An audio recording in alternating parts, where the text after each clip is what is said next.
Did you know that you can give birth in water? So like a water birth, sort of like being a mermaid. And so hi, this is Bobby, the baby daddy, and I would like to be sharing some information with you all today about birthing alternatives and what that means. So when a woman gives birth, one would usually think, and I've thought for most of my life, that it would be in a hospital setting surrounded by doctors, nurses, all this tooling and equipment and like harsh lights and all that mess, and having white walls and like ceramic floor tiles or whatnot, whatever it is. I'm not in the hospital too much, which I'm really thankful for. And the information that I will be sharing with you all today is coming from this book, So What to Expect When You're Expecting by Murkoff, Eisenberg, and Hathaway. I'm gonna put a link down below in the description if you want to look into the book. I think it's a really helpful tool, and I am not a medical professional or a doctor. I am a loving husband, and I have a baby on the way. Not me, but my lovely and beautiful wife, and so we're expecting to have our baby soon, and I'm gearing myself up with information so I can be the best dad and the best partner that I can be.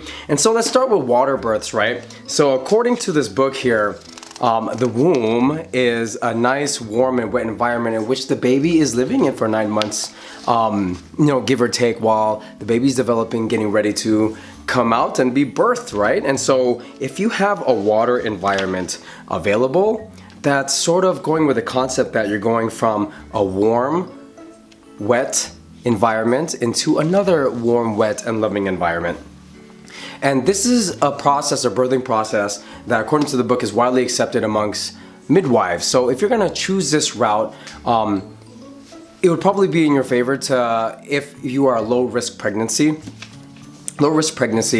and that you have a certified nurse midwife, just to make sure that that's all there. Okay, so a water birth, that's pretty neat. Again, it's like a mermaid. And then now I'm gonna just backtrack. So there's a traditional hospital setting. That's the one that I've always thought about, where a woman who's about to give birth is in a hospital setting, surrounded by a staff of medical professionals, and then, lying down on the bed, having the covers, and then doctors with their gloves, everything all covered up, looking like Sub-Zero or Scorpion from Mortal Kombat, just with hospital colors.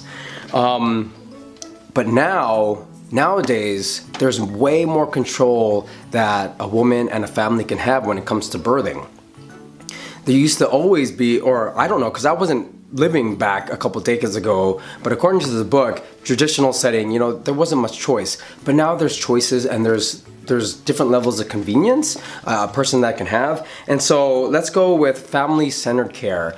So this is referring to a space, if it's in a hospital setting, this is not widely available, and this is also dependent if the families have cash, is where you have your own private space enough for some family members to be accommodated. You might even have a newborn crib, you'll have a private toilet, you have a private shower, you might even have a sofa or bed for family members or friends or close ones to stay overnight.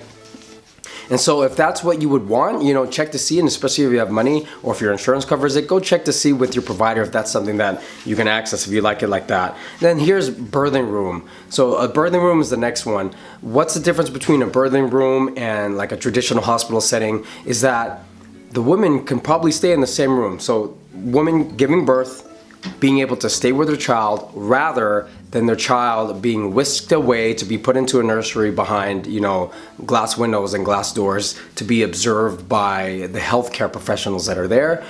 This will give an opportunity for a mother to stay with their child. So it's delivery and then postpartum.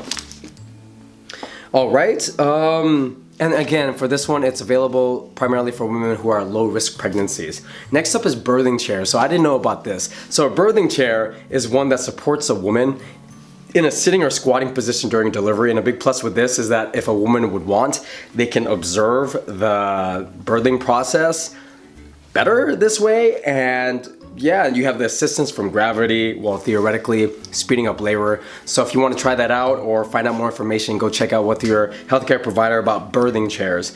And then there's Le Boyer births. I don't know if I'm pronouncing that right. This seems to me, the way that I understood it, is more like a process, a theory, procedure that is used when it comes to delivering the baby.